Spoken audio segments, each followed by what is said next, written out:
Premier épître de Paul aux Corinthiens, chapitre 1. Paul, appelé à être apôtre de Jésus-Christ, par la volonté de Dieu, et le frère Sosthène, à l'Église de Dieu qui est à Corinthe, et à ceux qui ont été sanctifiés en Jésus-Christ, appelés à être saints, et à tous ceux qui invoquent en quelque lieu que ce soit le nom de notre Seigneur Jésus-Christ, leur Seigneur et le nôtre. Que la grâce et la paix vous soient données de la part de Dieu notre Père et du Seigneur Jésus-Christ. Je rends à mon Dieu de continuelles actions de grâce à votre sujet, pour la grâce de Dieu qui vous a été accordée en Jésus-Christ. Car en lui vous avez été comblés de toutes les richesses qui concernent la parole et la connaissance, le témoignage de Christ ayant été solidement établi parmi vous, de sorte qu'il ne vous manque aucun don, dans l'attente où vous êtes de la manifestation de notre Seigneur Jésus-Christ. Il vous affermira aussi jusqu'à la fin, pour que vous soyez irréprochables au jour de notre Seigneur Jésus-Christ. Dieu est fidèle, lui qui vous a appelés à la communion de son Fils, Jésus-Christ, notre Seigneur. Je vous exhorte, frères, par le nom de notre Seigneur Jésus-Christ, à tenir tous un même langage, et à ne point avoir de division parmi vous, mais à être parfaitement unis dans un même esprit et dans un même sentiment. Car, mes frères, j'ai appris à votre sujet, par les gens de Chloé, qu'il y a des disputes au milieu de vous.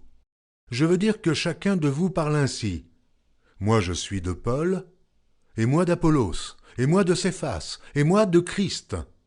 Christ est-il divisé? Paul a-t-il été crucifié pour vous? Ou est-ce au nom de Paul que vous avez été baptisés? Je rends grâce à Dieu de ce que je n'ai baptisé aucun de vous, excepté Crispus et Gaius, afin que personne ne dise que vous avez été baptisés en mon nom. J'ai encore baptisé la famille de Stéphanas. Du reste, je ne sache pas que j'ai baptisé quelque autre personne. Ce n'est pas pour baptiser que Christ m'a envoyé, c'est pour annoncer l'Évangile, et cela sans la sagesse du langage, afin que la croix de Christ ne soit pas rendue vaine.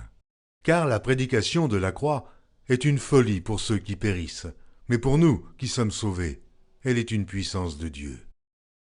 Aussi est-il écrit, je détruirai la sagesse des sages, et j'anéantirai l'intelligence des intelligents.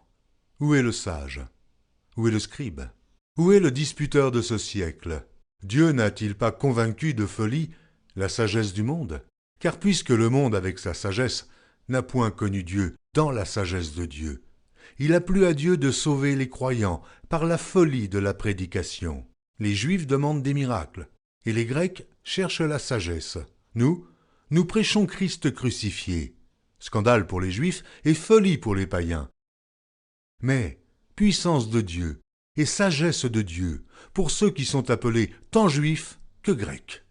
Car la folie de Dieu est plus sage que les hommes, et la faiblesse de Dieu est plus forte que les hommes.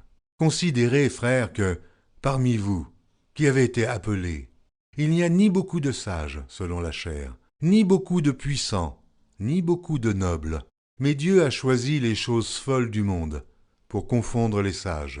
Dieu a choisi les choses faibles du monde, pour confondre les fortes. Et Dieu a choisi les choses viles du monde, et celles qu'on méprise, celles qui ne sont point, pour réduire à néant celles qui sont, afin que nulle chair ne se glorifie devant Dieu. Or, c'est par lui que vous êtes en Jésus-Christ, lequel, de par Dieu, a été fait pour nous sagesse, justice et sanctification et rédemption, afin, comme il est écrit, que celui qui se glorifie dans le Seigneur.